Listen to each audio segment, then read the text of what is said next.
সাজান সাজান সাইজের না তো সাজান সাইজে বলে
আমরা হচ্ছে ব্যাক করতেছি ফিরে যাচ্ছি হ্যাঁ ফিরে যাচ্ছি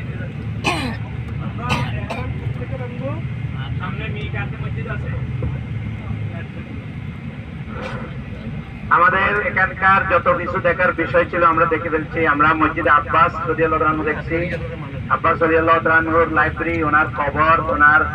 পুরাতন ঘর দেখলাম এরপরে আমরা মসজিদে আলী এবং আঙ্গুর বাগানের যে জায়গা মসজিদে আব্বাস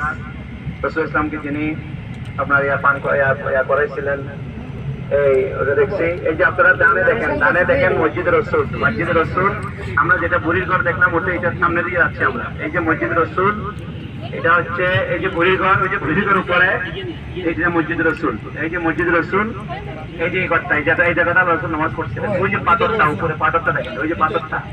ওই যে মানুষ উপরে উঠছে উপরে ওই যে পাথর এখানে আগে মসজিদে নামাজ পড়া যাইতো কিন্তু পরবর্তীতে এটা নিষেধ করে দিচ্ছে এটা পরবর্তীতে এটা বন্ধ করে দেওয়া হয়েছে মানুষ ওখানে বিভিন্ন কাজ করে দিলে বন্ধ করে দিচ্ছে আমরা মসজিদে আলী দেখলাম মসজিদ রসুল দেখলাম গরির ঘর দেখলাম আঙ্গুর বাগান দেখলাম এবং এই মসজিদে আব্বাস দূরে থেকে দেখেছি এগুলি হচ্ছে মূলত তায়েফের দর্শনীয় স্থান আমরা এখন তায়েফ থেকে মক্কা দিকে ফিরে যাচ্ছি মক্কায় ফেরার পথে আমাদের একটা রেস্টুরেন্ট পড়বে আসার সময় যেভাবে আমরা একটা রেস্টুরেন্ট অবতরণ করছিলাম একটু রেস্ট নিয়েছিলাম বিভিন্ন হাজাতের প্রয়োজন থাকলে ওখানে আমরা একটু নামবো কারো যদি কোনো কিছু খাওয়ার প্রয়োজন হয় তখন কিছু খাবে এরপরে আমরা এই রেস্টুরেন্টের পরে আমরা মিকাতে যাবো মিকাত মসজিদে মিকাত যেটা যেখান থেকে আমরা এহরাম বাঁধবো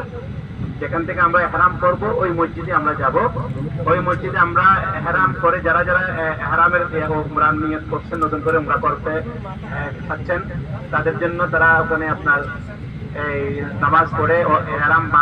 বেঁধে নামাজ পড়বেন নিয়ত এখন না করবেন আমার মনে হয় নিয়ত একেবারে আমরা করে যাওয়ার পরে বাসায় যাওয়ার পরে রুমে যাওয়ার পরে খানা পিনা খাওয়ার পরে ওখান থেকে আপনার এহরাম তওয়াফ করতে যাওয়ার সময় আমরা হয়তো নিয়ত করবো এতটুকু নিয়তটা আমরা যাওয়ার সময় বলবো লাব্বাইকা উমরাতান তাকাব্বাল মিন্নি এবার বলে আমরা লাব্বাইকা উমরাতান বলে এরপর আমরা একবার তাকবীর করব লাব্বাইক আল্লাহুম্মা লাব্বাইক লাব্বাইক লা শারীকা লাকা লাব্বাইক ইন্নাল হামদা ওয়ান নি'মাতা লাকা ওয়াল মুলক লা শারীকা লাক একবার তাকবীর আমরা পড়ব এরপরে নিয়তটা করে আমরা রুম থেকে বের হয়ে আমরা ইহরাম করে উমরা করে ফেলবো না নিয়ত মিকাত থেকে না করলে ভালো কারণ এরপরে আমরা ওখান থেকে বাসায় যাব ওখানে খানা খাবো হযরত মিকাত থেকে নিয়ত করতে হবে হ্যাঁ মিকাতে নিয়ত করতে হবে না মিকাতে নিয়ত করতে হবে না